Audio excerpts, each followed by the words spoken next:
We are live. We are live. Welcome to College Football's Peek Around the Corner with your host, Greg Pflugar. We cover everything in college football because we love everything in college football. And if you do as well, please subscribe to our channel. Smash the like button if you like our content. Share the video with your family and your friends. If you want to support this college football's Rebel Outpost with a donation, hit the $ where you make a comment and I'll get to your super chat as quick as I possibly can. Welcome everybody, and I mean everybody, into the studio that sits on the corner of Keith Jackson Parkway and Kurt Gowdy Avenue. Do not be afraid.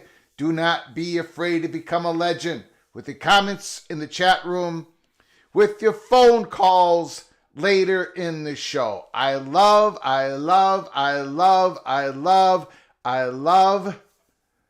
Brian Murphy's WRAL article of today. Holy smokes. It's just an innocent article, but it paints a picture, a reality at North Carolina.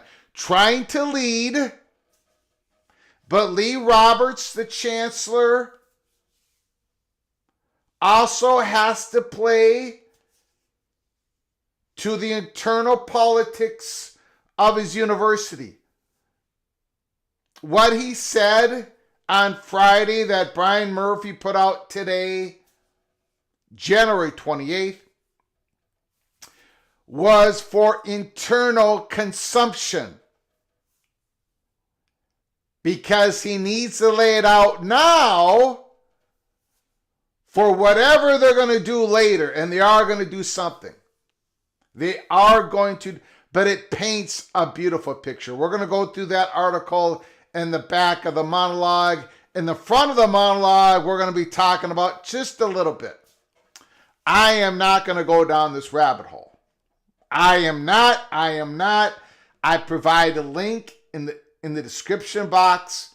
We're going to go through just a little bit of Ross Dellinger's article on Michigan vowing to fight the in-person scouting scandal, Connor Stallions. Again, the vowing to fight, that's for internal consumption.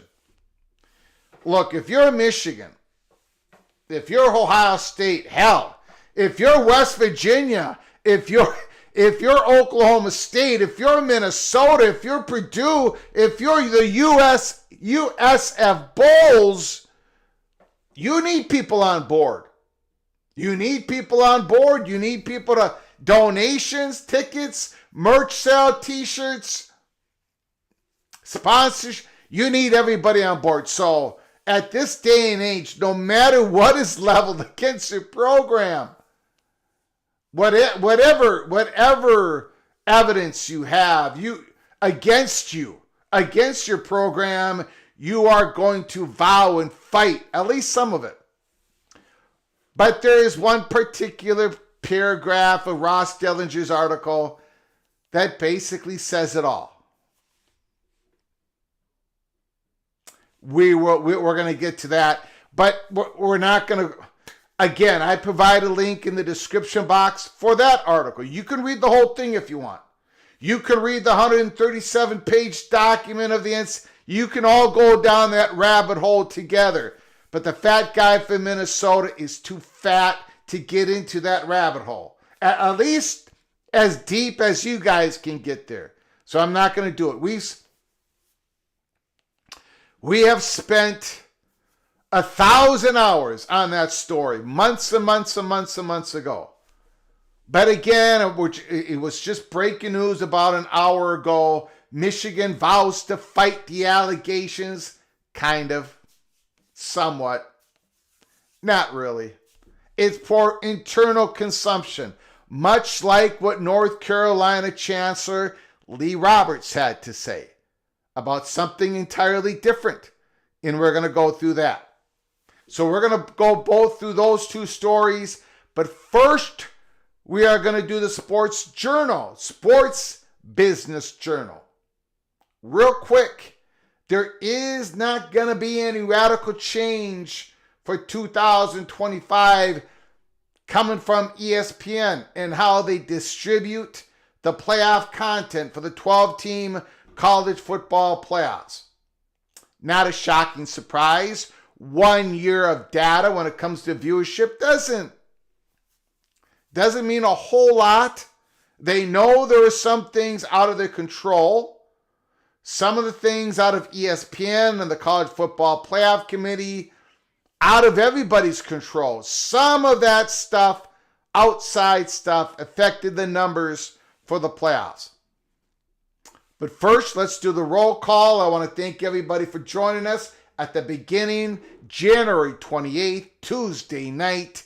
Jimmy, Mr. Duck is in the house. He's number one. Chad Bracey, the LSU Tiger. Ryan Brooks. LSU Tigers is getting some love. The LSU Tigers are getting some love in these way too early polls. I don't know if I can give the same amount of love. But if I do fall in love, Ryan Brooks, you know how I fall hard. I fall quick, hard, and I cannot get out of it. I cannot get out of the love affair if I fall in love with LSU. But I'm not quite there yet. Coos Corner, oh my goodness. The legendary Coos Corner, unbelievable job. Incredible college football YouTube channel. I've been on there a couple times. I've been on the show a couple of times, spreading my Gopher propaganda all over the place. Coos Corners in the house, Michael Uten. R. Webb, Ohio Bobcats, Stephen Vitt. West Virginia Jim, holy smokes. The Joaquin Geek is in the house. Matt Neeson, Muggy Wow, Jose, Mr. USC Trojan. He is in the house. Bob Swanger. We got a couple of Buckeyes. Gerald Jones and Caleb Ramirez. Tumasta. Holy smokes. Healing, Florida. Leaders lead. We are going to get to that. North Carolina is trying to lead on a certain subject.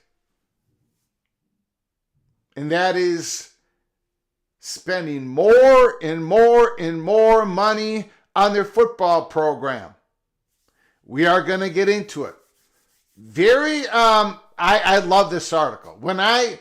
This article, Brian Murphy, he's trying to figure it out. If you go through his Twitter account, X account, if you've gone over it the last few months, especially Bill Belichick, the hiring of Bill Belichick, he's trying to figure out, how does this all work? How does the math work? I don't know. I don't know how it works. I don't think anybody else does. I'm not even sure North Carolina doesn't know how it's going to work. That is why North Carolina is going to all these meetings, Cloak and Dagger, private equity, Cloak and Dagger subgroups, Cloak and Dagger. This is the Bubba Cunningham year of 2025. We're going to get into it. Very interesting article. A lot of people probably read the article and said, there ain't nothing here. Greg, what are you talking about? There's something there. So just please be patient. Mr. Colorado Buffalo, Richard L. is here. I don't know if I said it yet, but MBM Oklahoma State Cowboy is in the house. Gerald McKinley, Larry the GM to Texas Longhorns. I'm getting ready for my way too early top 25. Texas is going to be either number 1 or number 2. Did any of you see the On3 way too early playoff predictions? The 12 teams that they had in there. Did you see their brackets? Let me know in the chat room. Holy smokes. I thought I was delusional. Last year when I did my way too early, when I had SMU in the very first one, but then I took them out because I was scared. I was scared of my own shadow and I should have kept them in there. It was my one shot of brilliance and I screwed up. Greg the Cooler screwed up again. But on 3, I think they're more delusional than I am. They've got Texas as the 6th seed. They've got North Carolina as the 11th seed. I'm sorry, Utah Utes. They've got you the 3 seed. Utah going to win the Big 12 championship in 2025? Holy smokes. Again, I thought I was delusional. But maybe there's somebody else out there that's more delusional than I am. Ryan Thomas is in the house. CFB Plus is here. Vox Quindardo is in the house. Holy smokes. Foodie Memphis. I like that. I like that name, Foodie Memphis. Foodie Memphis is in the house. Bill G. Uh-oh. The one who rules with an iron fist. Maria Hernandez Garcia Flugar, the moderator. Oh boy. John Grove calling it right now. Luke Fickell will return to Cincinnati. Boy, that's interesting. That is very interesting. I'm going to write that down. I'm going to try to remember that call out. John Grove, Fickell, going to return to Cincinnati. Maria Hernandez, we are live. Mr. Clemson Tiger, Bo Weevil is in the house. Gold Black 45, what is up? PATC family. The Georgia Bulldog is not late tonight. What's up, y'all? The Georgia Bulldog. In fact, that on 3, going back to that delusional, way too early playoff bracket, on 3 had Georgia number 1. The Bulldogs number 1. Now, I had Georgia number 1 last year, but that was brilliance. That just fell apart. But Georgia number 1 this year, Don Scruggs, during the offseason, Mr. Scruggs and his wife are going to have to convince me that Georgia is going to be anywhere near number 1 for 2025. Hummus Hero is in the house. C-John is here. Coy, Marquis Crenshaw, yo, Taytown Hawk, Rock, Chalk, Jayhawk, 13th and 5th ranked 2026 class. Leipold is on fire. All-time heater in Lawrence right now. We own Kansas. Wow. Woo! I tell you, the Jayhawk fan base. Oh my God! Biggers Bolt is here. Mr. Mountaineer is in the house. Mike Drake, Christopher Mercado, the great artist, the PATC artist, Christopher Mercado is in the house. Thanks for coming on. Wow, I'm sorry I did not see this. I was doing a roll call. MBM does it again. Oklahoma State Cowboy, 20 gift memberships. Wow. John Grove, Biggers Bolt, Alani Ted, Laura Wellborn, Jay Goldblue, John Bennett, Dave Chauncey, Benjamin Griffin, Phil Perry, Corin Byerly, Joshua Irby, Hockenhill, I don't know what that says, CHJ22N, Art Thompson, Gene Calderon, Good Morning 2410, Race Tratham, Tom Halleck, Richard Timbo. You've all been gifted a membership by the incredible generosity of MBM. You are all knighted, cloak and dagger officially. You can go to our YouTube channel, watch the members only episodes. Wow. Please, if you get an opportunity, say thank you to MBM for his incredible generosity. MBM, thank you so much. Thank you so much for all those gifted memberships you have given out over the years. I appreciate it. A lot of people have got a membership because of your generosity. Thank you, MBM, for all your support here in this Rebel Outpost channel. Thank you so very much. Yes, it is. Wow. Kalani is in the house. Speaking of Honolulu, I think you and I have talked about Honolulu. Honolulu is expecting some bad storm coming up. I just saw that. But anyways, thank you, MBM. Appreciate it. William Carroll is in the house. Charlie Atwood, Morris Simmons, Mr. Seminole, Daniel Gygax, the Mountaineer, Nittany 89, Mr. Penn State, Edward, the Auburn Tiger, let's go. Now, Edward, Auburn might be that SEC team that I'm falling in love with. They might be. I like that. I'm not going to talk about it today, but the wide receiver they got along with Cam Coleman, Mr. Singleton. I ain't saying, but I'm saying Auburn might be the team that I'm falling in love with in the SEC for next year. Azon the Kid, Rock, Chalk, Jayhawk, Les Austin Jr. is here. Art Thompson, Gerald McKinney. Okay, let's get to it, guys. Long roll call, but a lot of people have joined us early in the program. MBM, again, thank you so very much for your incredible generosity. 20 gifted memberships. My goodness. I'm going to spend 30 seconds on this. These drones were conducting research.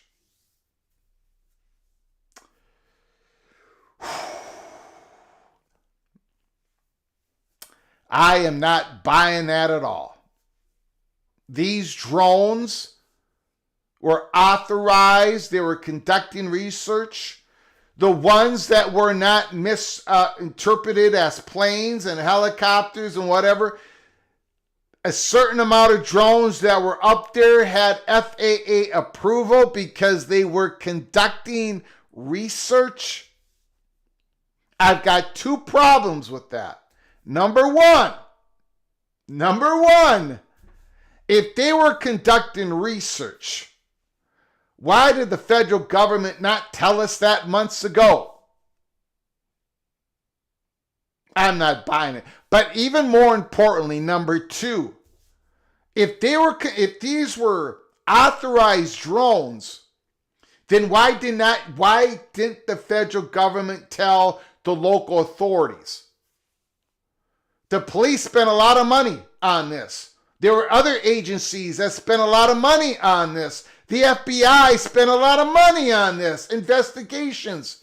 You've got Langley in December of 2023 who moved jet fighter planes out of the way because they could not figure out where these drones were coming from. You've had incursions in Germany and Japan and the UK, and all of that was because of research.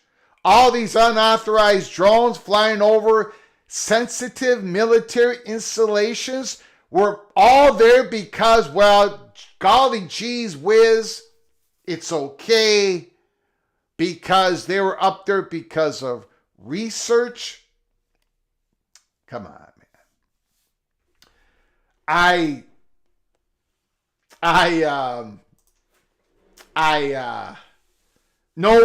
Hopefully no one is buying that. Okay, let's get to it. College football's peek around the corner. First story we're going to cover. We're going to cover the Sports Business Journal, no radical change to their distribution of the playoff content for 2025. And then we're going to get into Michigan vows to fight just for a little bit. And then we're circling back to North Carolina. North Carolina is trying to lead. They're trying to get out in front. We're going to go through that here in a moment. Sports Business Journal Media, no radical changes on deck for ESPN. The college football playoff, Molly and Austin, January 27th, 2025. ESPN, the college football playoff, not expected to make big changes to year 2 of the expanded playoff. A season of experimentation amid a new expanded college football playoff format delivered ESPN lower viewership compared to past iterations, even with the marquee names, the Buckeyes and the Irish. It was a new experience for colleges, fans, and brands alike. The college football playoff and ESPN are not yet looking to shake things up. The coverage competed heavily with the California wildfires, the presidential inauguration. So this article, again, we provide a link in the description box below the video. You can read the whole thing. There was little appetite at this time to bring up the first round up to the Heisman week, also Army-Navy week. In fact, for the first round games on TNT Sports that went up against the NFL regular season on broadcast TV, sources noted ESPN data in the presentation showed it was the NFL that may have lost more noticeable share of audience by competing with the college football playoffs. Interesting. But again, remember, supposedly, college football, FBS, the College Football Playoff Committee, and the NFL Commissioner are going to try to find ways to avoid each other when they do their playoffs in the coming years. As for the semifinals, down 15% year over year, which were later in January and held on separate nights for the first time, Thursday and Friday. There was also no concerted movement among the playoff stakeholders, the college football playoff stakeholders, to change how those games fall on the schedule just yet. While conference commissioners and the playoff execs got the presentation before the lower playoff national championship numbers, there were also mitigating factors in year one for that title match, as the event had to compete for eyeballs with the inauguration day coverage. Patience can also be explained by looking at ESPN's non-college football playoff bowl game numbers this season, which clearly showed a strong appetite for postseason college football. ESPN had its strongest non-college football playoff bowl average since 2019 and 20. Again, as we've said here for 3 years, it's going to take a lot of change for those bowl games to go away, because you know what? Bowl games still make money for ESPN. Bowl games still make money for the communities, for the advertisers that put on these bowl games. I don't think they're going to go away. I don't think so. Experts see college football playoff numbers as positive. As positive.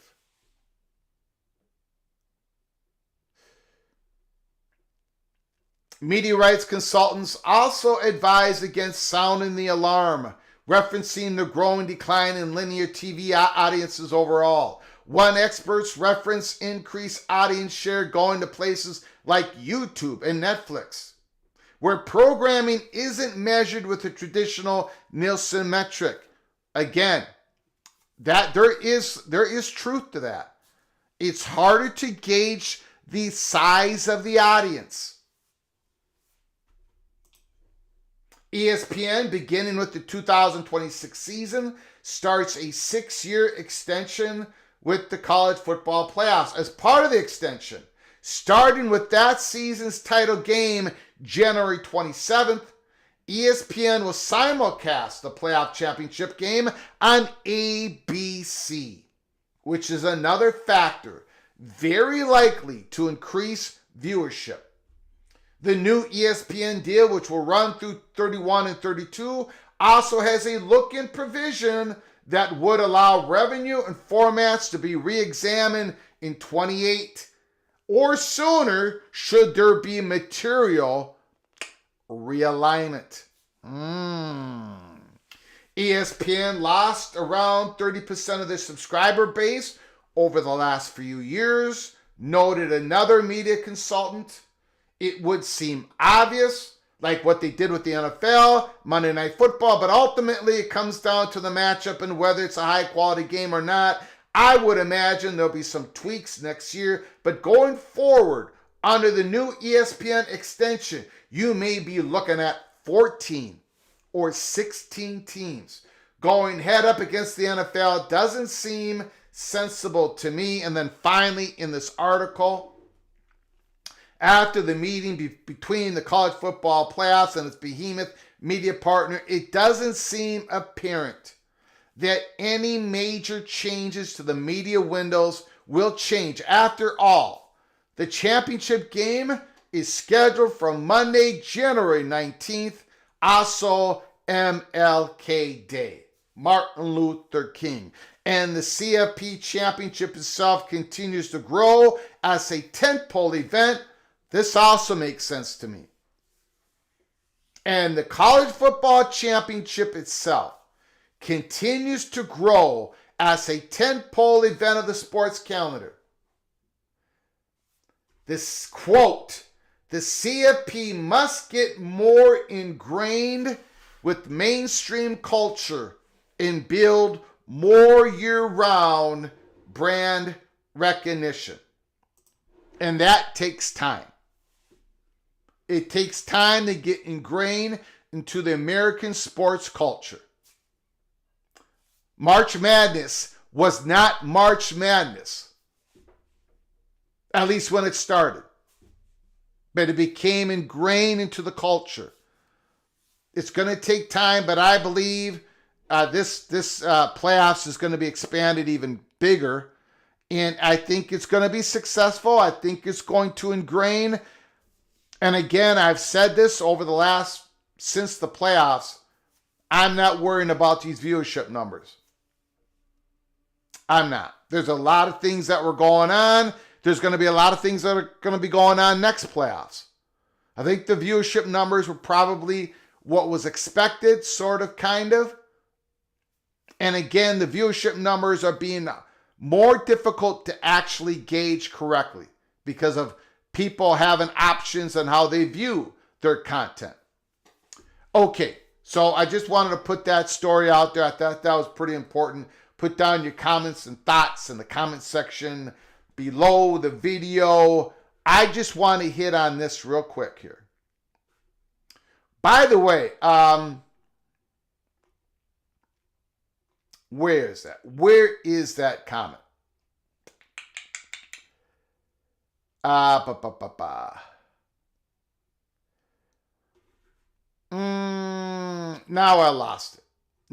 I lost it. Well, here it is. Don Scruggs, population decline. That is college football's greatest worry. Less students, more competition for players and viewers. This is happening now. Can you have an entire show on this, Greg? I sort of did. I had a couple of them. We called it the apocalypse, the student apocalypse. The student decline is starting now, 2025. This is the cliff. We're falling off. Less and less college students of age going to universities. It's a battle for students. It's a battle for students, not just the student athletes, but the students. The front porch, and we're going to get into this here with Lee Roberts, the Chancellor of North Carolina, on how important your sports is, your sports programs, your front porch of your university to attract students. Above all else, above everything else that I talk about, pretty much, the student apocalypse is going to affect so much that we discuss in college sports in the next decade. There's going to be a thirst for international students increase. And if you want to, and again, we've talked about this, and we're going to continue to talk about it, but for all the reasons that North Carolina and Virginia, the state of North Carolina is wanted and something's going to happen in the years ahead, if not within the next couple of years. North Carolina has a booming college student age demographics that is going on that conferences are thirsting for.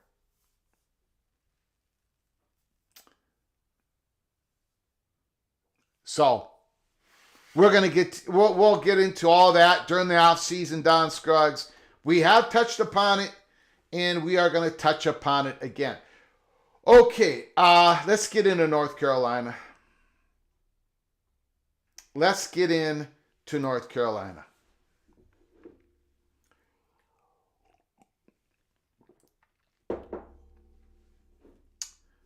North Carolina. Brian Murphy, WRAL. North Carolina committed to football spending, the chancellor says. North Carolina's hire of NFL coaching legend Bill Belichick to guide the football program is a sign of how important the sport is to the university and an indication of its athletic priorities, UNC Chancellor said. While addressing the UNC Faculty Council on Friday, remember, Friday, what was that? What was Friday? 24? January 24th. Chancellor Lee Roberts was talking to the Faculty Council. On January 22nd, the Board of Trustees had a meeting. So this was 2 days after the Board of Trustees. I did not talk about it at that point. I was talking about other things, and we were told some stuff on Friday that I reported yesterday. If you missed our live show yesterday, you should go and watch it, in my opinion. So this was on Friday. Lee Roberts outlined how he thinks about football, hoping to answer questions that have surfaced after the December hire of Belichick, who signed a 5-year, $50 million contract with $30 million guarantee. I did not read the Wilner's article. If I do not have a Wilner's subscription, if somebody wants to send me the part that you find interesting, send it to me on my DM and I might be able to answer that during the show today. But anyways, I don't want to go down the Wilner rabbit hole, but if you can take a pic of the part of the article that you saw that you thought was interesting, send it to me on my DM. Before we go on to this article, again, this is Lee Roberts talking to the Faculty Council. The Faculty Council is going to be very wary of any decisions that the chancellor makes when it comes to athletics. This is the crowd. This is the audience. This is for the internal consumption, this article, this particular article, for the Faculty Council. They're not going to be pro whatever you're doing, right? They're going to be very, very difficult to convince on what Roberts believes that North Carolina needs to do, what Bubba Cunningham believes what they need to do, which we believe here at Peek Around the Corner is going to get a little crazy and a little bit more radical than just hiring Bill Belichick.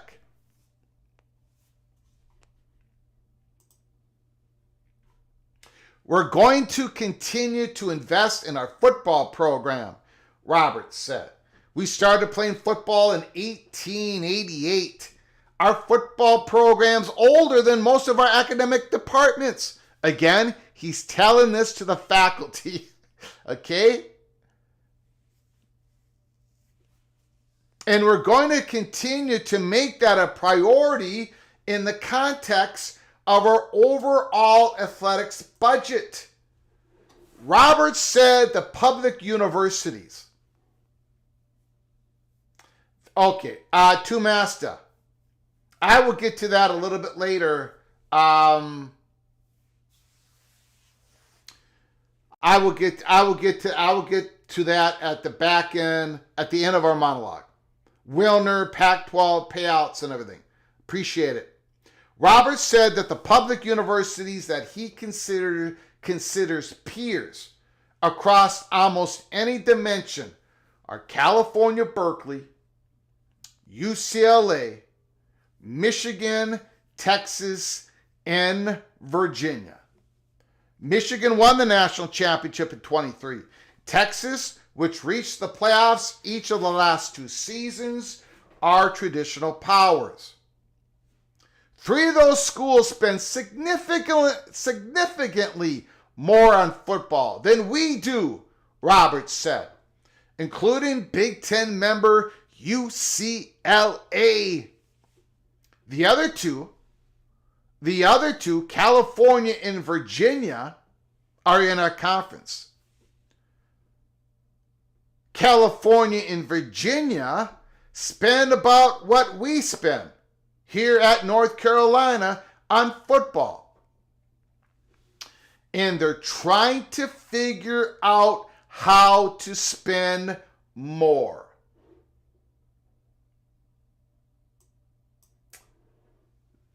California and Virginia, North Carolina, international students, son of Sarek, are not football fans, but when they come to your university, they are spending for their education. So that is why there's a thirst of more international students. Not because they're football fans, because they're going to the university, spending money, right? That's what we're talking about when it comes to international students and the benefits. We are at a apocalypse, a student apocalypse.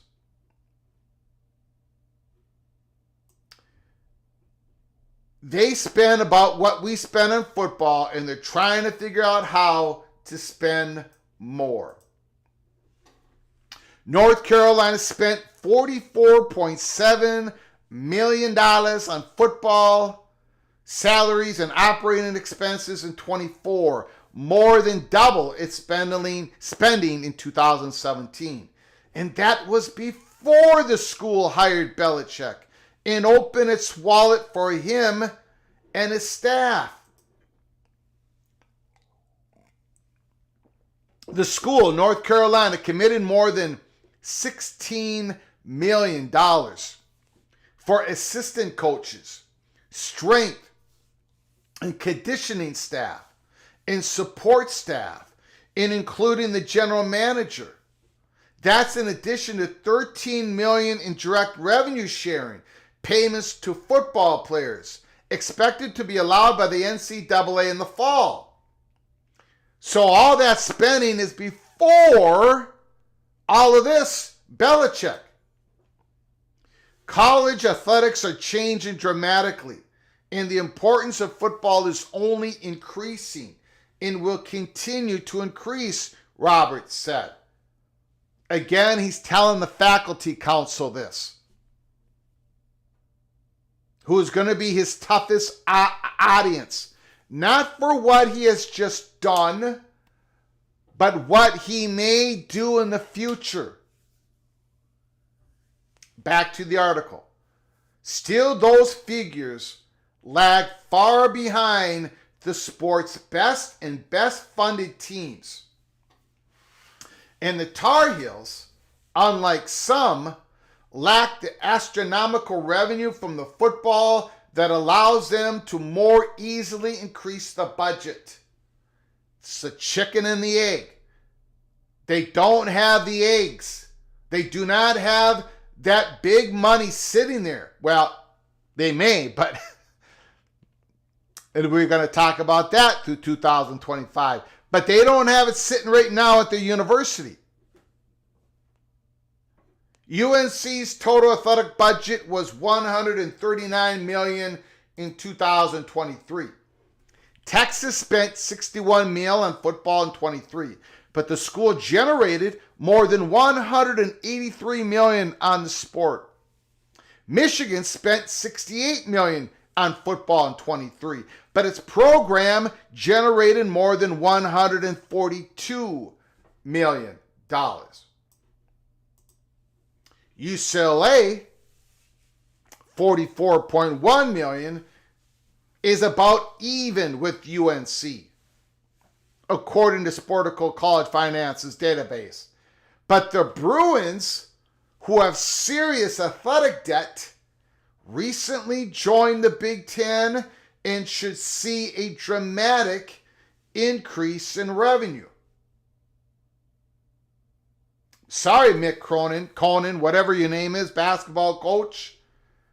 UCLA cannot afford to go back to the Pac-12. They cannot afford to go back to a one-region conference because they can't afford it. It's simple math. It's simple math. California, $37.9 million. And Virginia, $31.1 million. Both in the ACC lag behind, according to Sportical. Roberts said elite private schools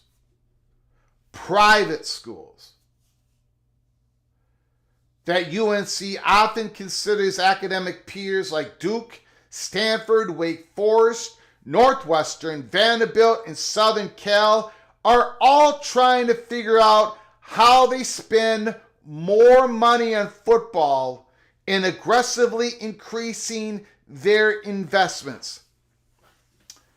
Before we get to the PATC money shot, because the PATC money shot is right around the corner, right here. This is Lee Roberts talking to the faculty council, which is a tough crowd, a very tough crowd to have this speech, to be saying these things. All these incredible academic peers, right? He went through the public universities. Now he's going through the private universities. He's trying to get the faculty to understand. He's trying to get the faculty council to understand these other prestigious universities are doing what we're doing. They're trying to figure out how to spend more money on football and aggressively increasing their investments. PATC money shot of the article. Lee Roberts in front of the faculty council, we are by no means an outlier. There's other people doing this. We are by no means an outlier in this regard. He said, we're trying to be a leader. Trying to be a leader and aggressively to spend more. Well, how do you aggressively spend more? You got to get more. And North Carolina is spending a whole lot of time trying to figure out how to get more. This is PATC money shot number 1. PATC money shot number 2 is coming right now. At the time of Belichick's hiring, Athletic Director Bubba Cunningham acknowledged the financial risk involved, noting the department would need to see tickets, television revenue, we're going to circle back on that, sponsorship, and donations increase. Bubba Cunningham saying, look, he's basically saying, we don't got the cash. We need to spend money. We need to invest money. And hopefully the money comes. Ticket sales need to go up. Sponsorship, signage inside the stadium, outside the stadium, that money needs to go up. Donations, the boosters, it needs to go up. And the television revenue needs to go up. Now, it might go up a little bit here in the next couple of weeks. Maybe.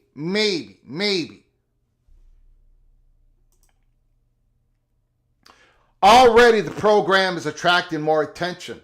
Belichick's first game at UNC will be televised by ESPN on Labor Day night. We're taking a risk. Yeah. Well, they've got to. They got to take a risk. They're going to be taking more risks. Bobby Cunningham, they're going to roll the dice here.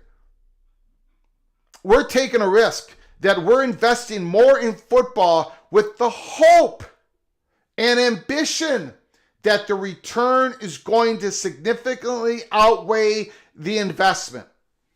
And they're using that same risk-benefit analysis for future major decisions that are going to be coming up. Because North Carolina cannot exist.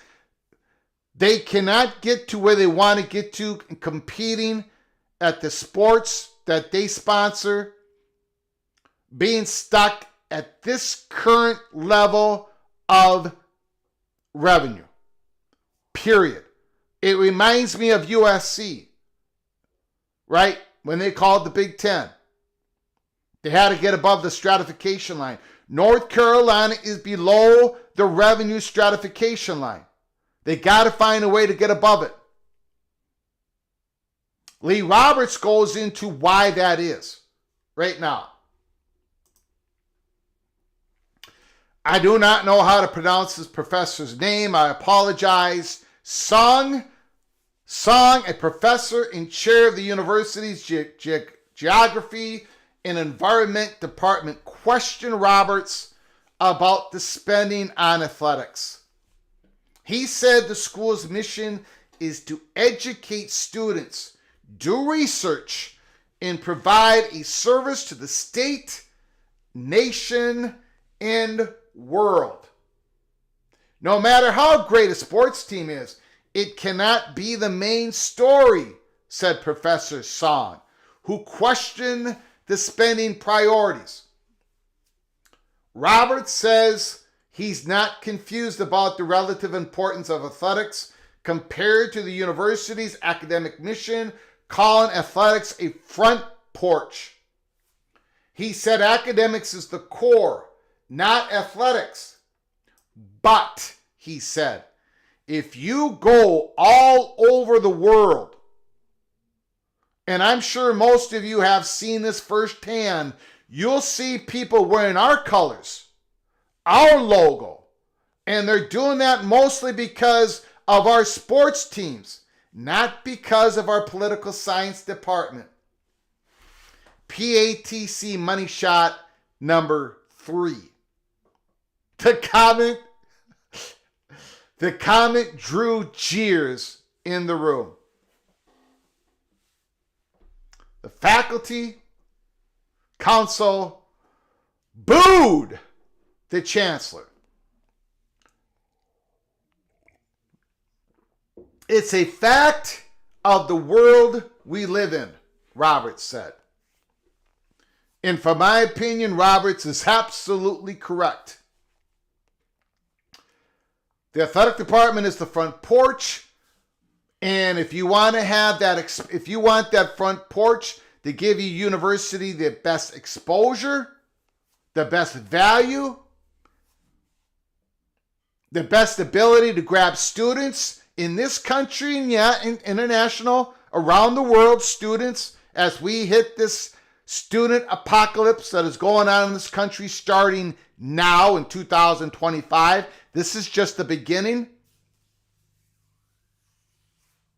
It's a fact of the world we live in, Roberts said.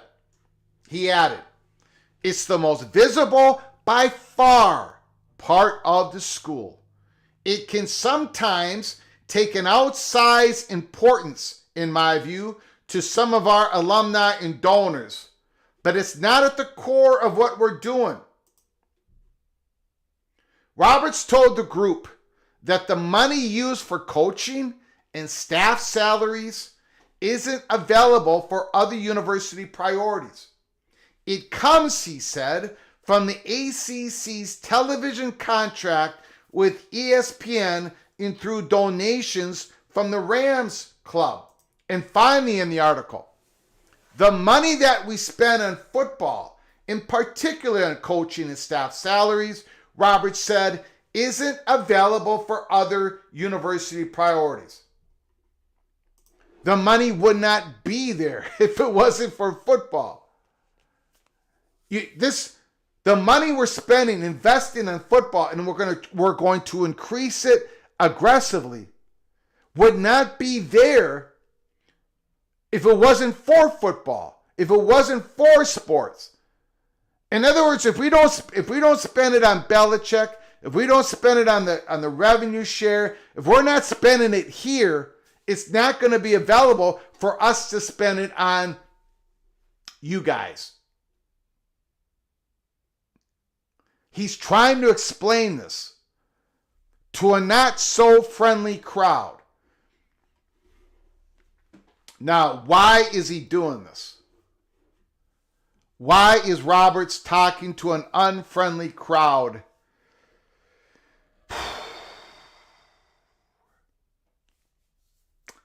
Because you got to sell it. It's called the internal politics of all this. It's for internal consumption. He's got to sell it, at least somewhat. Because bigger decisions, potentially more radical decisions, are coming. Bubba Cunningham says he hopes that more money is going to be coming from sponsorship, ticket sales. North Carolina is going to get a whole lot more exposure. No question about it, Bill Belichick. But they're spending so much more money than they've ever before, and the television revenue might go up a smidge. So what's the answer? We need to spend more to make more. We need to spend more to compete better.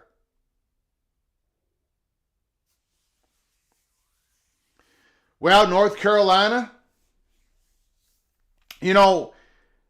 when Rutgers and Maryland joined the Big Ten,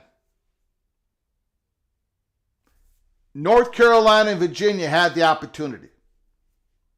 And they both said no.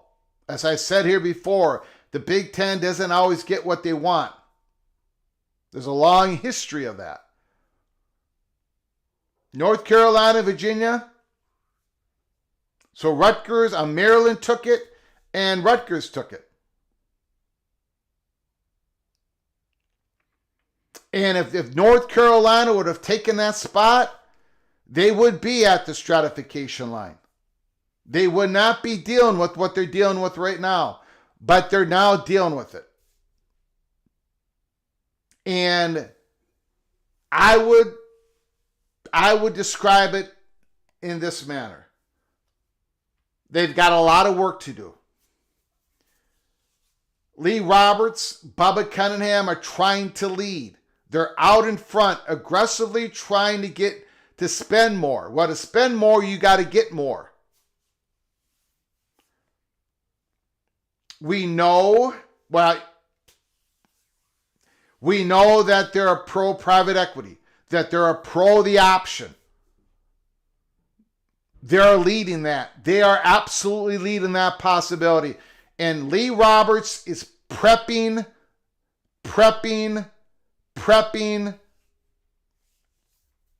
the battlefield.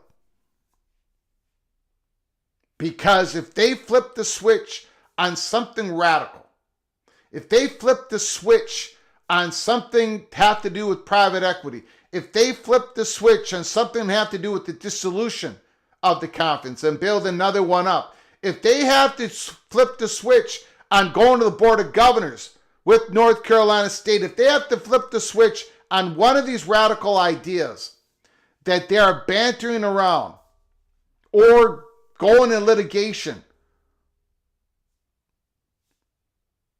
Lee Roberts is trying to prep the battlefield, saying we need to do this. If you go to Japan and somebody's wearing a North Carolina t-shirt, it ain't because of the political science department. It's because of the basketball program, the football program, the athletic department.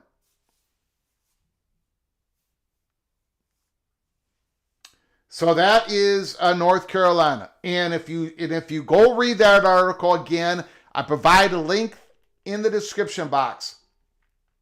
This is Lee Roberts talking to the faculty council, the hardest crowd he's got to talk to. And he's talking to them now, couple days after the Board of Regents meeting. And the Board of Regents meeting, if you go watch that 3-hour snooze fest, there is a part of it where somebody says, we expect there to be a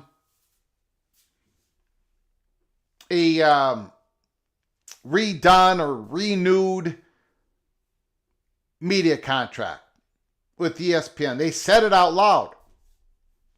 I think it's going to be minimal. And I've said this on the live show yesterday. I think everyone's going to be singing Kumbaya here in the next month or so, within the next month. But the challenges are not going to go away for North Carolina. Excuse me. We're going to continue to cover North Carolina because they are the leader in a lot of these talks, especially around private equity. You've seen the commitment they have made to their football program. And they are below the stratification line, the revenue stratification line.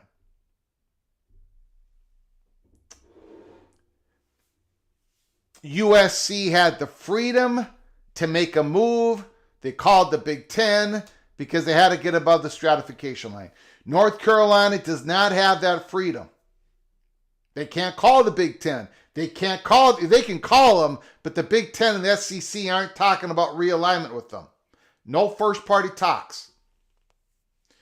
North Carolina, we are led to believe by more than one. They've been having serious talks about all types of options. Because the current status quo cannot continue for North Carolina. It will not work. Okay, we're going to take your phone calls, your comments. Let me open up the phone lines. If North Carolina uses private equity, will the SEC or the Big Ten still want them? Yes. Whenever North Carolina becomes available, both conferences are going to want them. That is without a doubt.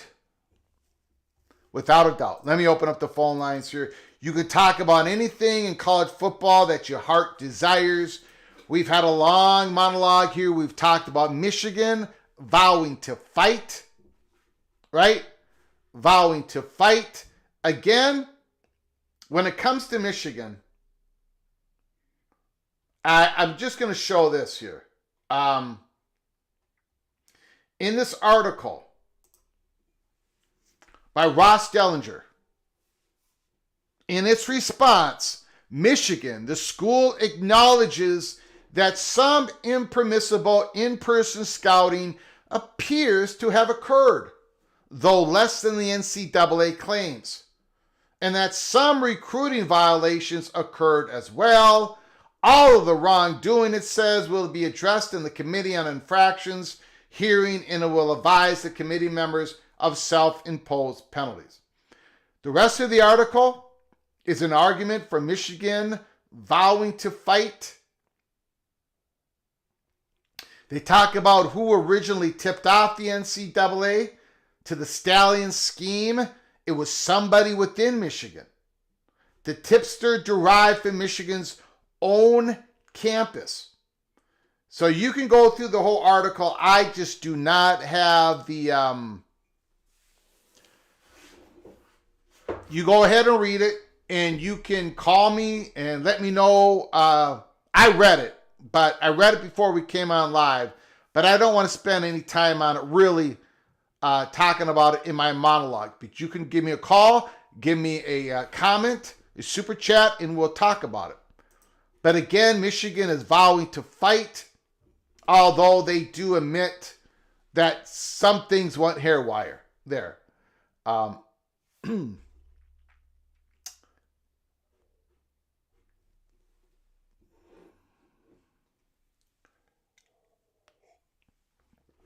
Phone lines are open, 763-260-1333.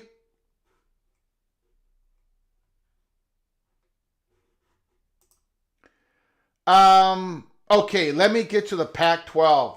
John Wilner, thank you, CFB Plus. Thank you, sir, for sending me this. I did make a comment on this earlier today, now that I remember.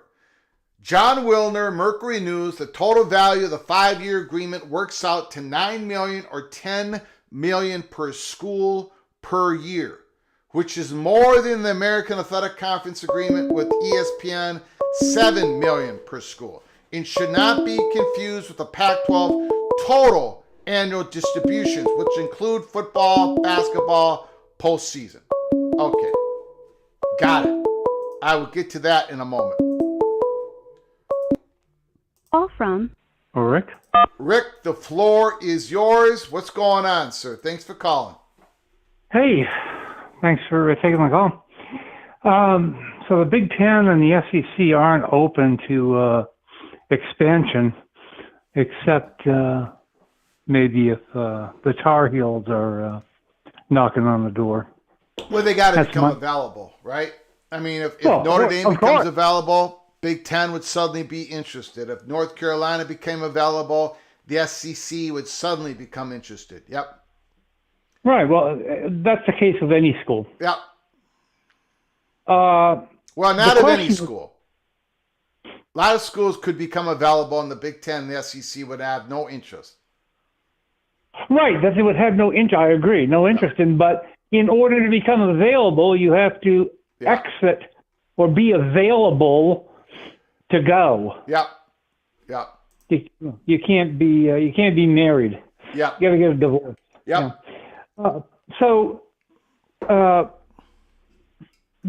Going back to yesterday, or even today, somewhat with the connection with NC State, I'm wondering whether or not they're going to be the tag along to the Big Ten or the SEC with the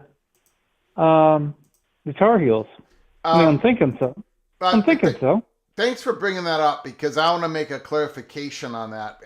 For all the DMs that I got, that was the one I got the most on. I do not. Okay, so I don't know. I mean, I obviously I do not know. What we were told on Friday, and throughout the weekend, because we had long discussions on this about North Carolina putting a stake in the ground by August 1st.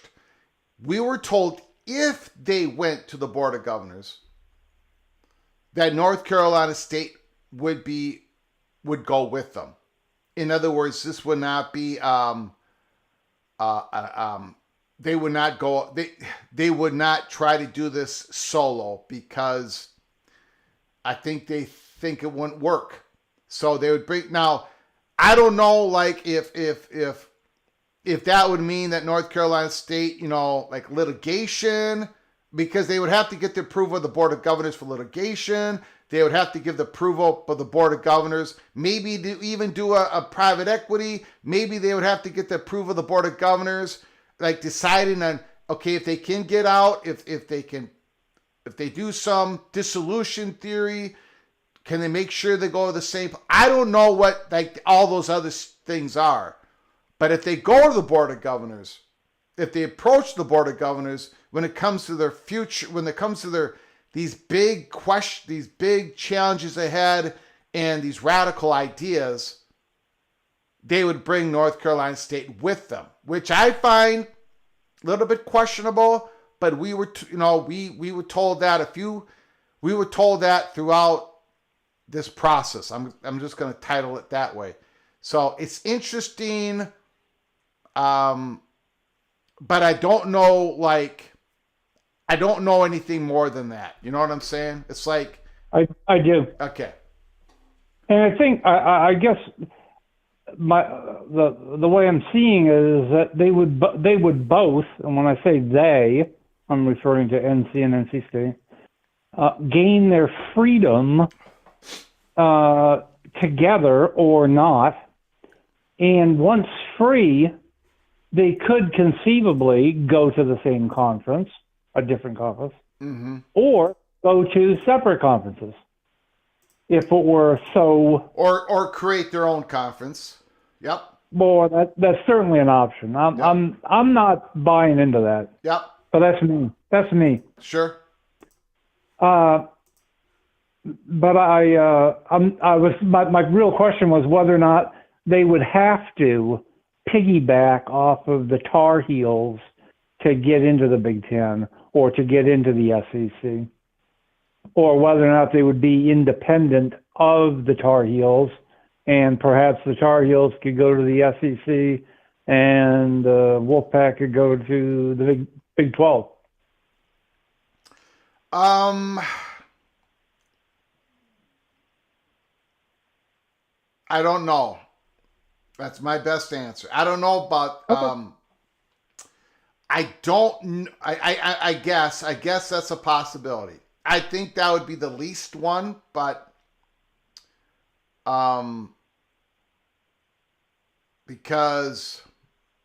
yeah, that's a possibility. And then the other side of the coin is if this occurs, it could conceivably dissolve the ACC because, I mean, Florida State and Clemson could do exactly the same thing that UNC is doing to get out if they were willing to get the private equity and toss in the money. Whether or not how that plays out for Notre Dame. I'm sorry, what was that at Notre Dame? How will Notre Dame be impacted, if at all, by potential UNC NC State departure? Well, it wouldn't be, greatly, but it wouldn't be. I don't see this as a North Carolina State. Whatever happens, whatever they decide to do, it won't be an island unto themselves. So, if North Carolina does anything, if they put their stake in the ground and they say we're about to do something, we're thinking about doing something. This isn't going to last the way it is now. That is going to have the greatest effect on Notre Dame. North Carolina is the school that affects Notre Dame, right? Of any school in the ACC. So, and they've stated they're going to put their stake in the ground by August 1st. Yes. Now that is what we are reporting. Nobody else is saying that. Much like what we did on December 26, 2022, when we got information of Florida State where they were going to put their stake in the ground. We were 9 days off, but that's life in the big city. That's what we're being told by more than one person. Well, and I'm going to say this: if you're Notre Dame and you believe that, there's probably great consternation going on there in South Bend. Well, let me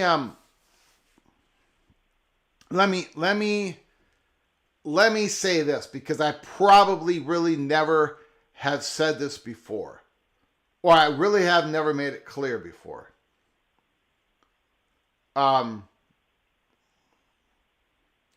North Carolina and Notre Dame has had, for what we understand, have had a good relationship. It's not like Notre Dame and Florida State relationship where it's a bad one, or it doesn't work, or whatever. It's cold. But things have changed between North Carolina and Notre Dame. So you gotta go back to Jack Swarbrick. In fact, there was another article today out there. I did not bookmark it or whatever, but there's another article out today reminding everybody that it was Jack Swarbrick who really, Rick, pushed the envelope engineered the Stanford, California SMU expansion. Among anybody else, he was the one who engineered that. North Carolina did not want that. They did not want that just as much as Florida State didn't want it and Clemson didn't want it. North Carolina, even though California is considered their peer when it comes to public universities, did not want that expansion. Try to rally the schools that have been in their under their umbrella, so to speak, for the last 60, 70 years, whatever. They could not rally the troops behind North Carolina. Notre Dame won that battle. So there's all that going on as well. And he's the mastermind of Project Rudy. Well, true, but North Carolina is sponsoring the other rendition of a Super League. Got it. So you got the best show on YouTube. I appreciate it. Thank you so very much. Yeah, bye. Great. Thank you. Great call.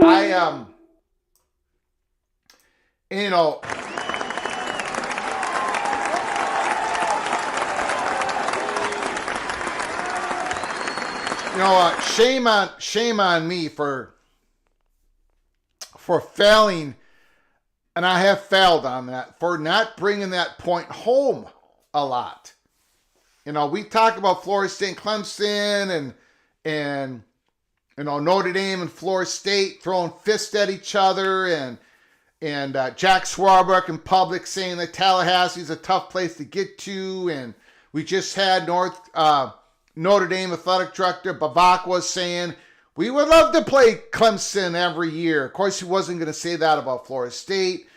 Notre Dame trying to use their leverage to gain the best football schedule they can get so they can maintain the most money they can get from NBC on their sliding scale agreement based upon the strength of their home schedule year in and year out. They're using Clemson. They're trying to negotiate with the ACC on that, and they're not bringing up Florida State. So we talk about Notre Dame and Florida State a lot. But we don't talk about North Carolina. We don't talk about North Carolina and Notre Dame enough. I don't. But that's just an example, man. It's North Carolina. They are, if you go back to the article that we just went through, Roberts said, now this again, he's talking to the faculty council.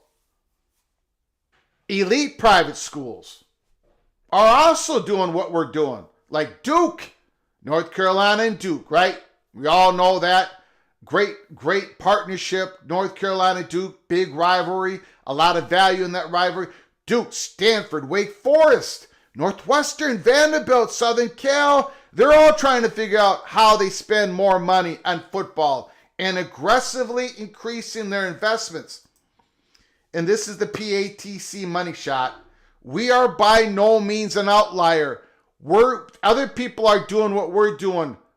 We're trying to be a leader. We need your help, or we're going to need your support. That's what he's telling the faculty.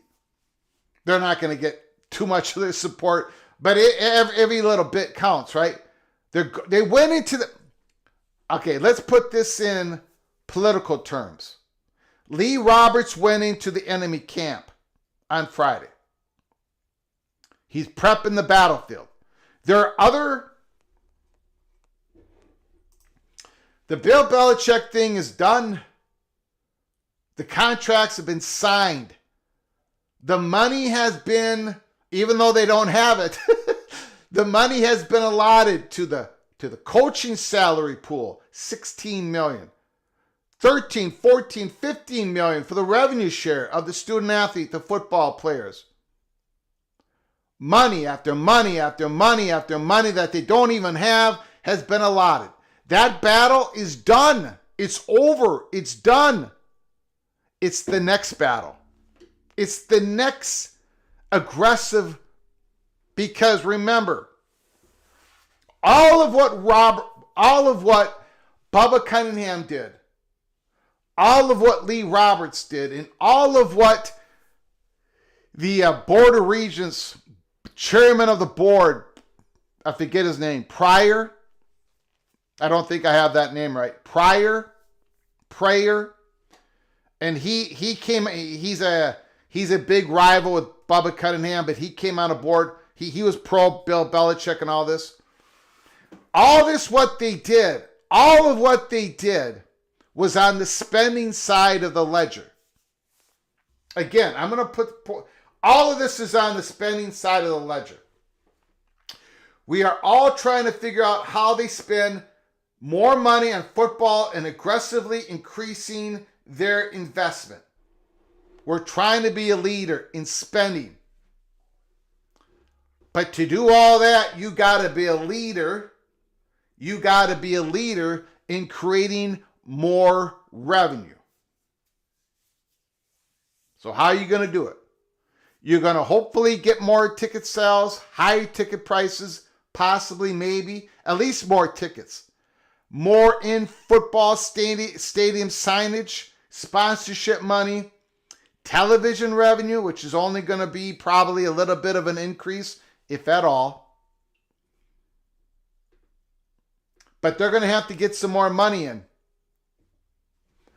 And I don't think they're going to be able to get it from the General Assembly, the general budget of UNC. Remember, in this article,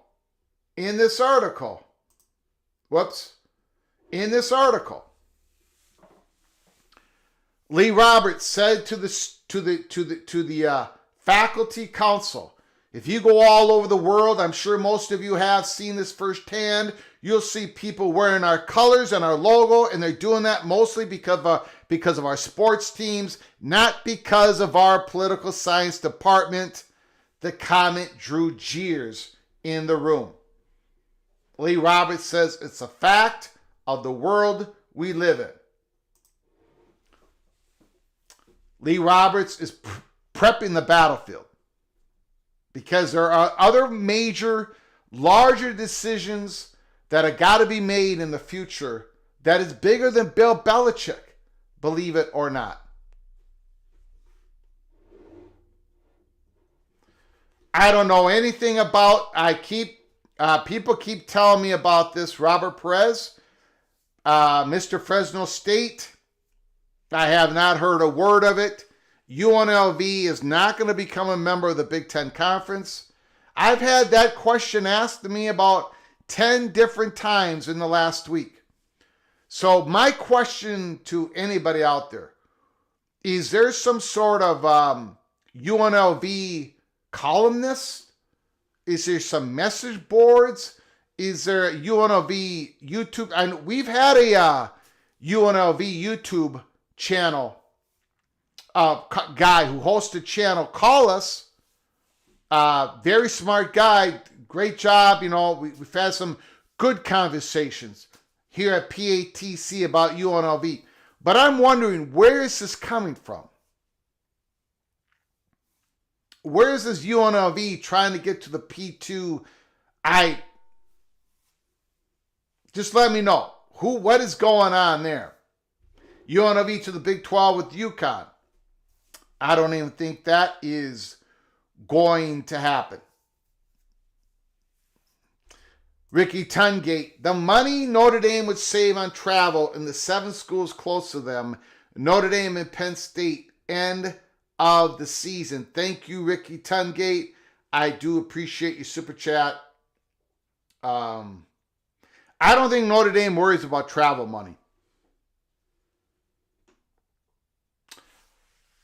I believe they worry about travel. Like, for example, Mr. Hoosier, Notre Dame's men's hockey program left the Hockey East to join the Big Ten Hockey Conference because the Big Ten was easier to travel to. Madison, Ann Arbor, Minneapolis, East Lansing. But when they went to the Hockey East, they would have to go somewhere, take a plane or take a bus.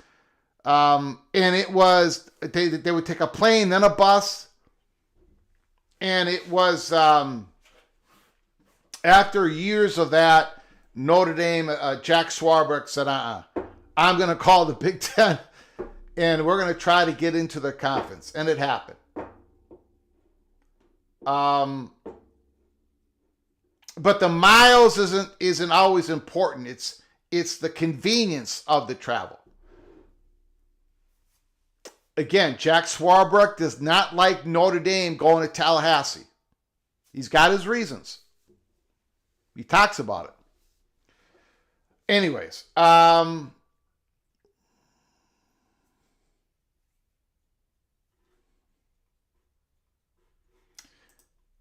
you so much, Ricky Tungate, for the super chat. I do appreciate your generosity so very much. Thank you, Mr. Hoosier. I've heard more about UNLV to the Pac, if anything, but I'm pretty sure they signed an agreement to stay in the Mountain West Conference. The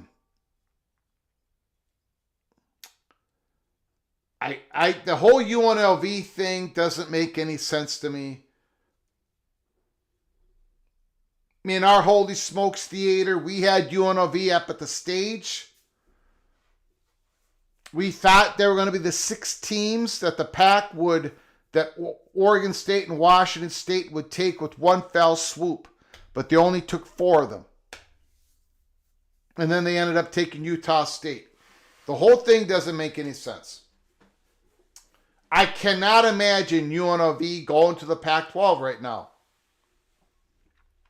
Now, let me make it clear. I do not know who's going to be the 8th school in the Pac-12. I know there's a whole bunch of reports out there that Texas State is in negotiations but I haven't heard anything credible. Nothing credible has come before me on the Pac-12 next expansion. If it has, I would have said something to you, but we don't have anything credible. I'm not saying that Texas State will not be the 8th member, but I haven't had anybody who I rely on. We got a big Rolodex here. We got a lot of credible sources, as you can imagine. For all the stories that we've broken or helped broke throughout the years, we don't have anything on Texas State to the Pac-12. Nothing. I cannot sit here and tell you that Sacramento State's going to be I don't have anything on that. The only thing I have on Sacramento State is I think they're going to make it in to a G5, G6 conference. But nothing, I don't have anything that puts it over the line that they're going to the Pac-12. There may be another conference that gets into another spot into California. But we're not going to talk about that today. Got a little steam on Sacramento State, but not particularly going to the Pac-12.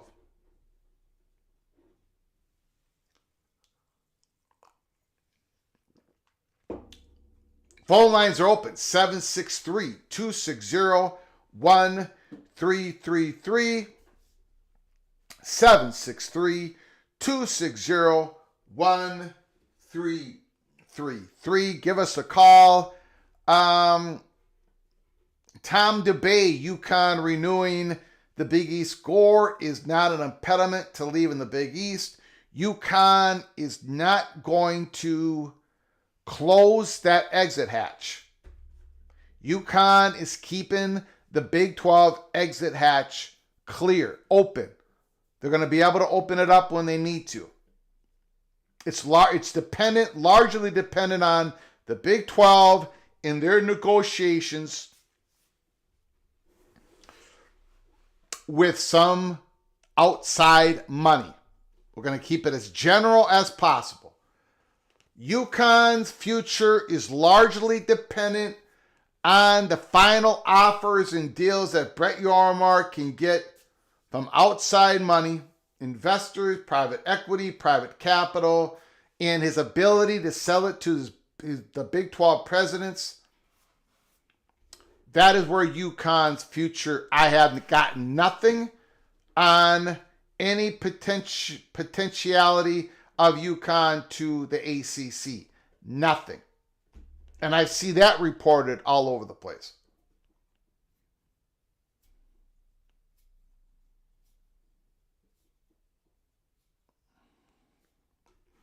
Sacramento State is getting a new stadium and had a top 10 FBS portal draft. And UC Davis raised $50 million in 48 hours.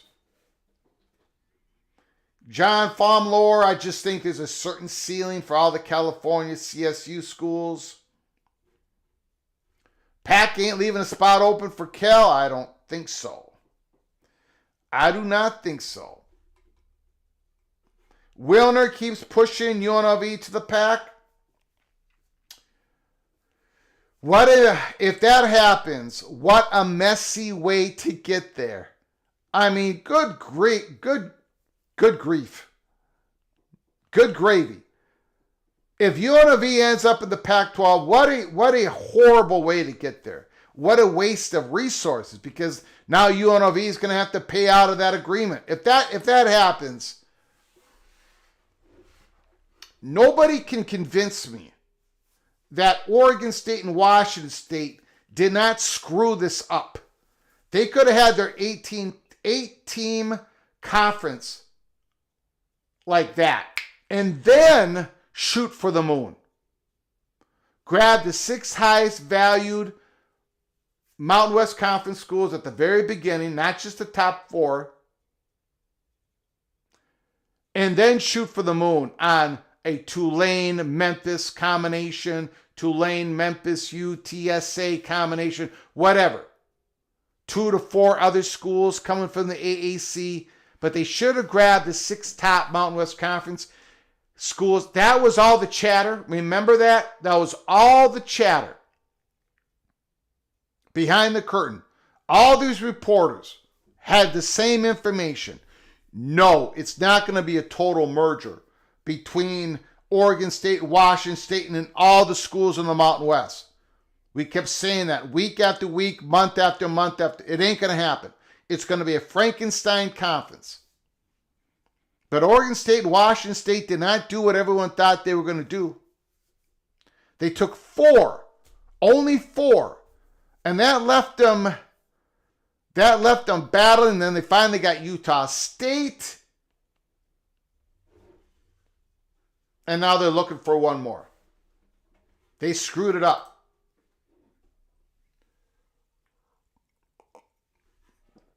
UConn does not move the needle to the ACC. Well, let's also say this, Mr. Seminole, Morris Simmons.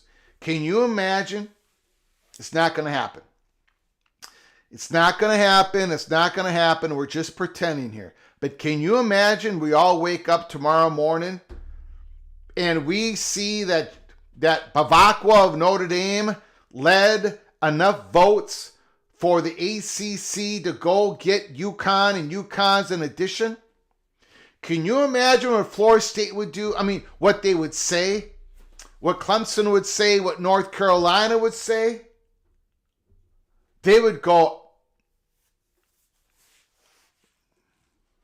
Notre Dame is not a full member of the ACC. Their football program is not a member of the ACC. Notre Dame does not have Tier 1 rights with the ACC. They get paid with the ACC network money, which is considered third-tier rights, and they get paid by NBC. They don't have the big gore. They would not have the big penalty. They do not. And Notre Dame has a full vote along with everybody else, and they're the ones who engineered the expansion over the heads of Florida State, Clemson, and North Carolina. Whew, boy. That, of course, that has never sat well with Florida State and Clemson. It doesn't sit well with North Carolina at all. At all.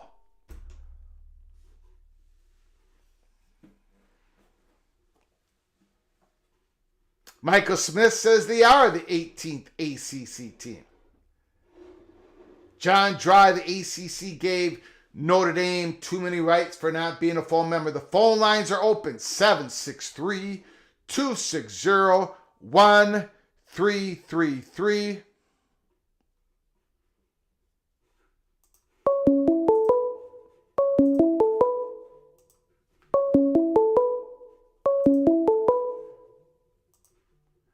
From James.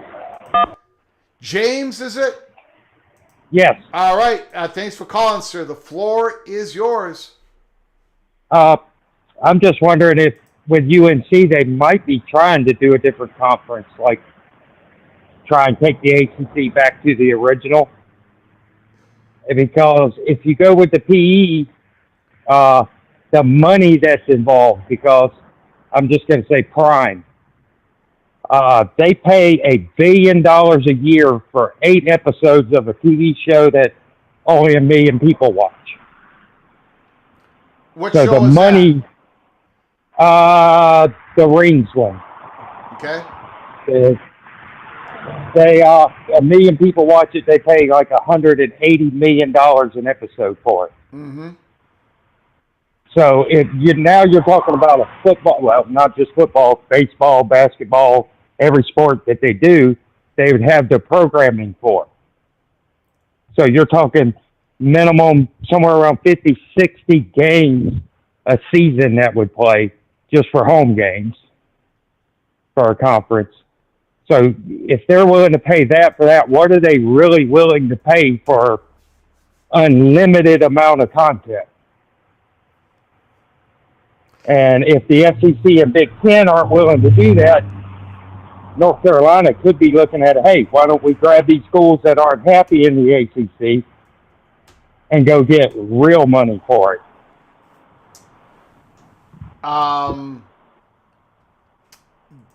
Yes, that's about as best I can say.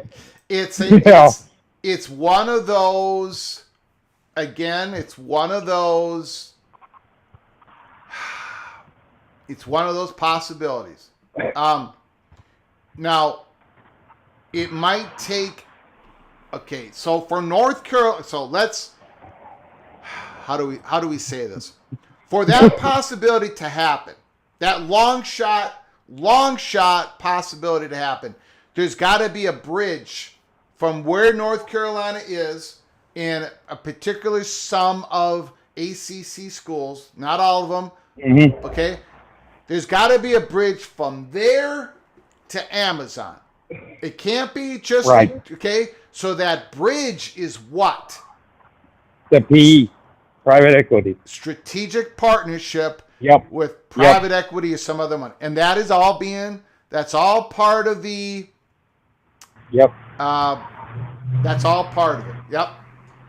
But what I would say is they could come up with 10 teams right now that viewership at around, if you averaged it, over somewhere around 2 million people watch every game. Yep. Then if they're willing to do that, and with the content they get, they might easily be willing to give them $2 billion instead of $1 billion, which every team in there would be making $200 million at the end of it.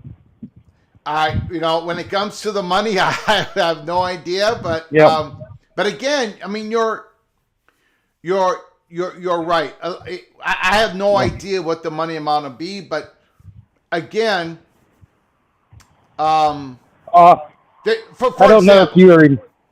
Go ahead. I don't know if you remember. I talked to you before this season started over private equity and them getting for the Super League stuff that we were talking about. And I said private equity would come in and find a way to pay these teams $200 million a year. Mm-hmm. And at that point, with private equity, the way they get the other teams, you're starting to pay people like North Carolina $200 million a year, and Alabama isn't making that. So you start getting these other teams that want to start getting involved, and that's where you get. I talked to you at the beginning of the season about that. Yeah. Now, go back to the Pac-12 negotiations with Apple. Mm-hmm. Okay?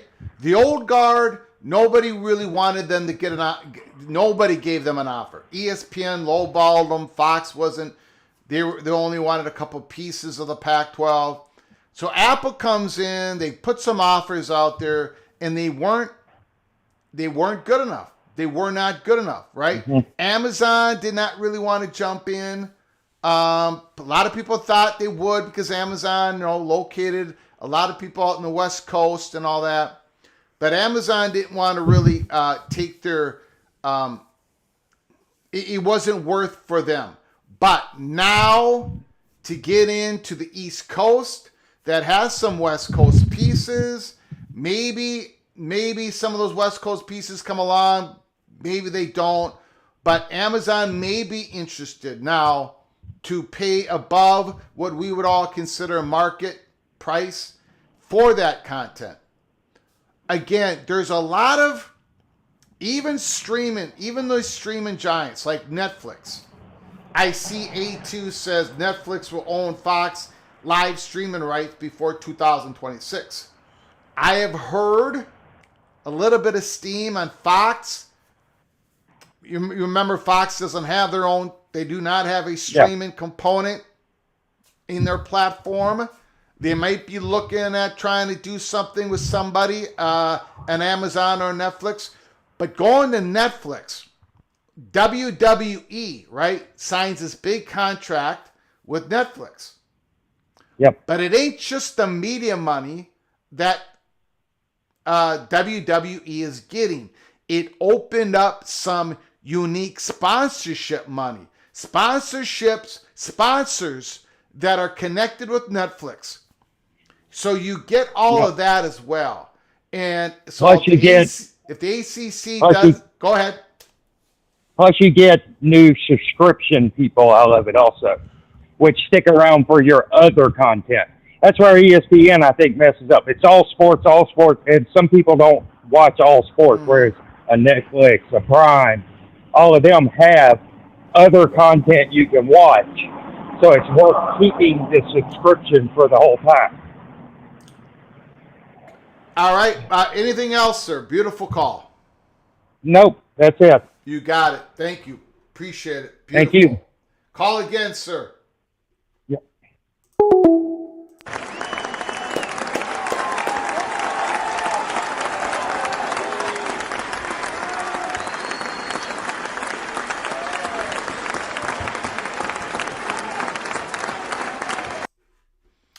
Clay Johansson, what's up, Greg? Are the Gophers going to win tonight? Who are they playing? In what sport? Honestly, what's going on? Are you talking about men's basketball? I cannot believe they won 3 in a row. I do not understand that.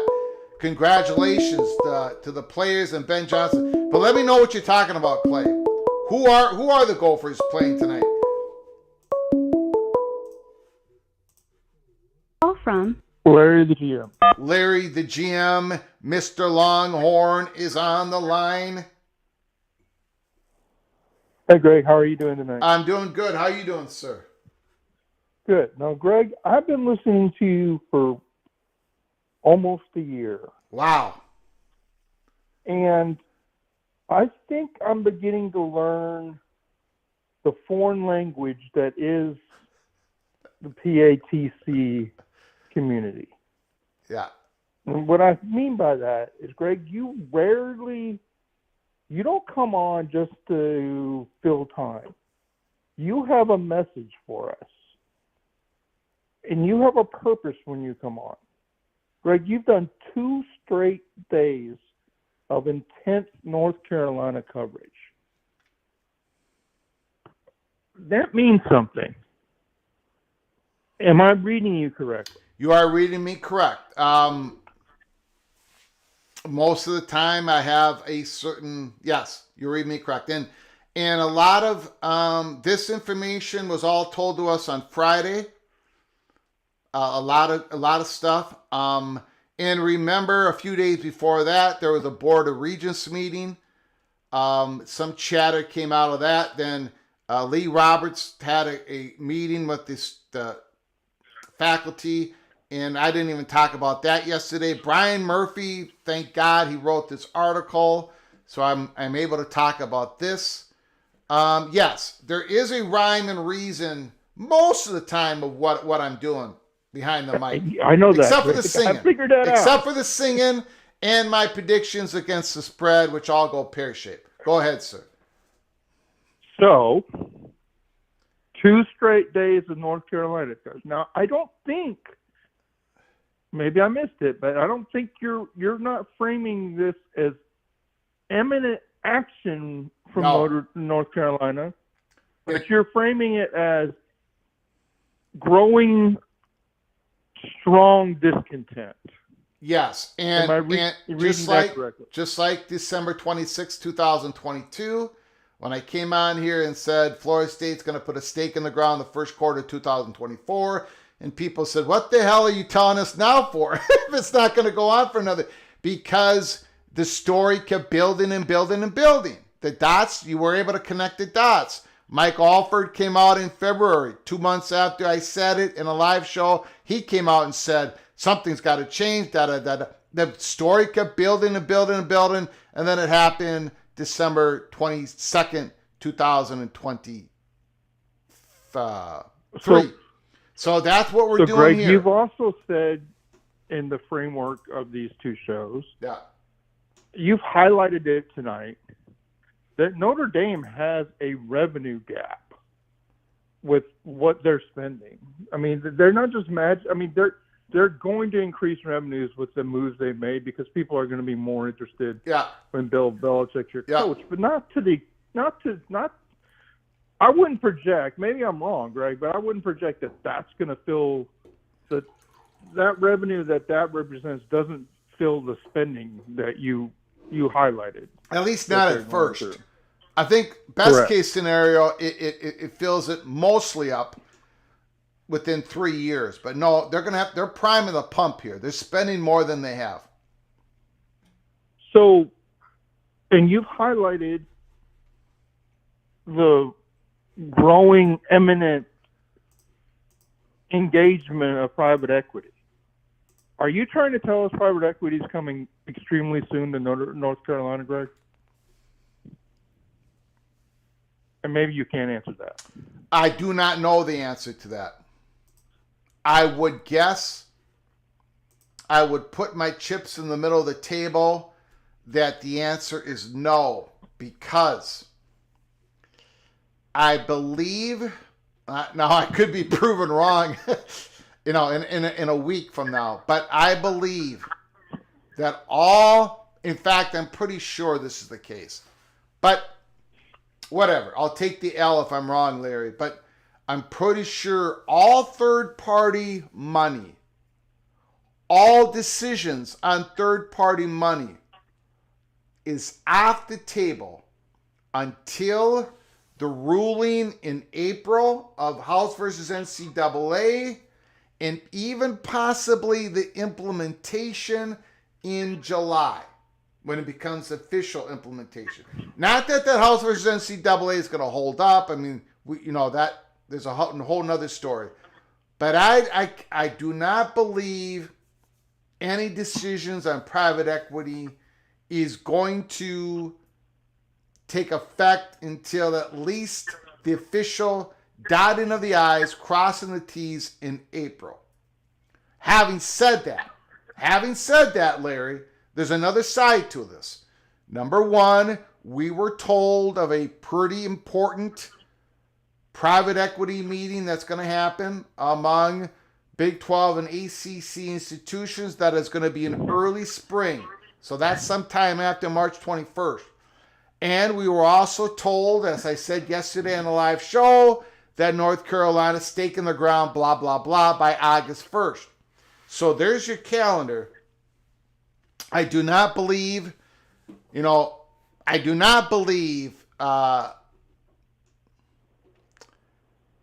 there's a very high chance that there is an imminent private equity, third-party, private investor deal that's about to break the ice really anytime soon. But I could be wrong. Yeah, the thing that puzzles me about that, Greg, is Robert engaging his academic community in the way described in that article Yes. seems to almost declare a civil war with the academics. Now, again, this is Greg. I don't want to push you to say something you don't want to say. No, so. what I'm about to say is really, it's only for my benefit, unfortunately, but I'm going to say it. That speech that he had, that Lee Roberts had in front of the faculty the faculty council was just another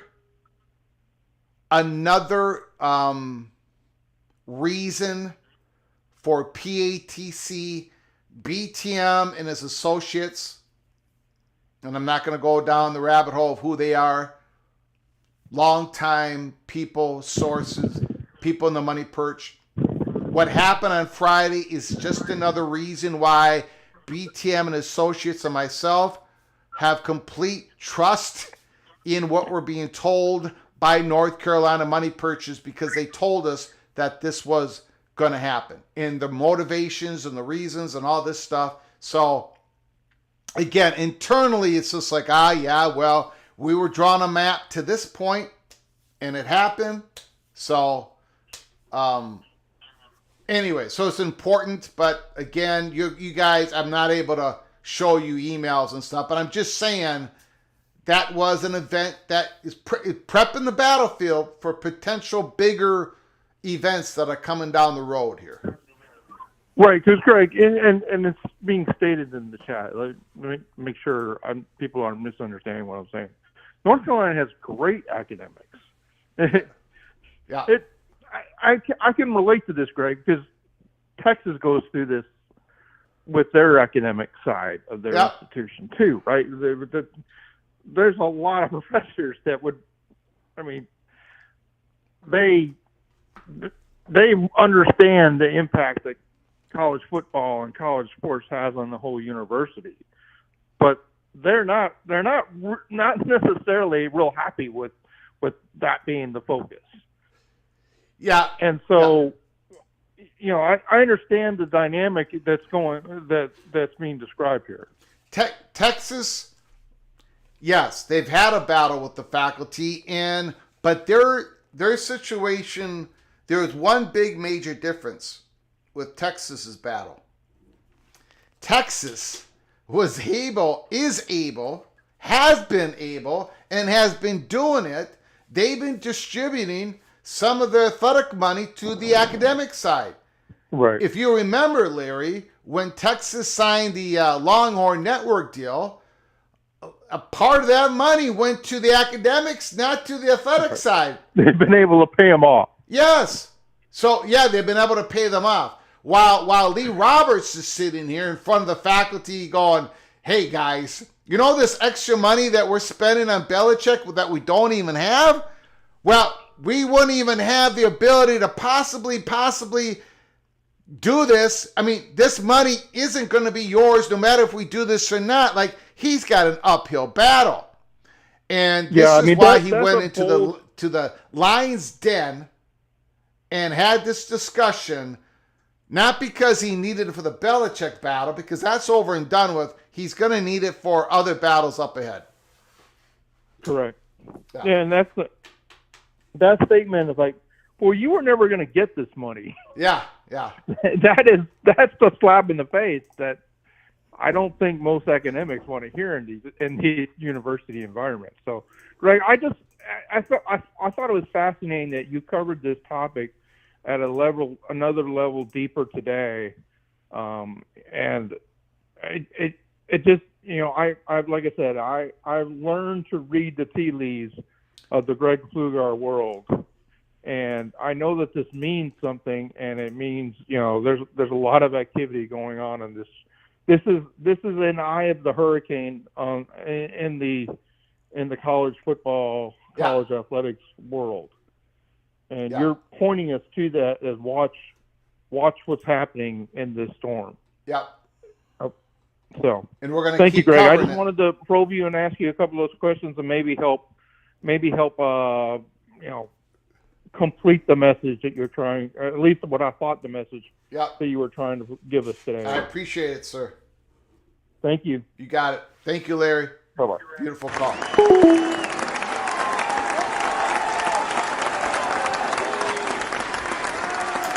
And that is what that is what we've tried to do with every story that we cover. I mean, going to the 2026 Gold Rush, talking about the playoff format a couple years ago, talking about the Colorado situation, being at the center of the stage months before that meeting occurred in Chicago, May 7th. The USC story that did the Los Angeles Times article on us. We did 3 months of talking about USC talking to the Big Ten, and no one else was talking about it. Then it happened.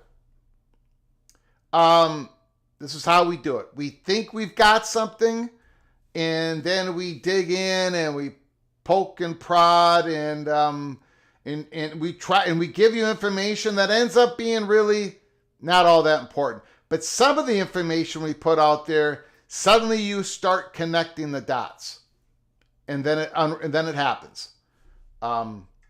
So, anyways, I hope you enjoy our show today. Again, if you are new to the channel or if you haven't done it yet, please subscribe to our channel. This is a very unique college football YouTube channel. During the college football season, we did more watch parties than anybody else. We talked football. But then when we're not talking about what's going on the football field, we really get into the off season. We really get on to the cloak and dagger of college sports, college football. I think we get into it more than anybody else. I would put up our record against anybody else. So please stay tuned with us during the off season. Subscribe, and when you subscribe to our channel, have your notifications turned on, because unlike the other college football channels out there, you have no idea when we're going to come on next. And that's my bad. That's not you. That's mine. We cannot schedule like other people. We come on here with breaking news. We come on here when I'm done crafting something that I want to put out there. We come on here when we need to come on here. And a lot of times we're having a whole lot of fun. And we're learning from each other. This is a national college football YouTube channel. Please subscribe. Smash the like button if you've liked our content today. I do very much appreciate it. I want to thank those who donated to our channel today. Ricky Tungate and MBM. Thank you so much for your generosity. I do appreciate it. Helping us keep the lights on. I want to thank the phone callers and all the PATC family who have made a whole lot of great comments here in the comment section. Thank you. Thank you so much, Cranky Tiger. I appreciate it. Thank you, Larry the Jim. Until next time, which could be later tonight, early tomorrow morning, whenever it is, it's going to happen. Until next time, from all of us at College Football's Peak Around the Corner to all of you, please, you all take great care of each other. Thank you so very much.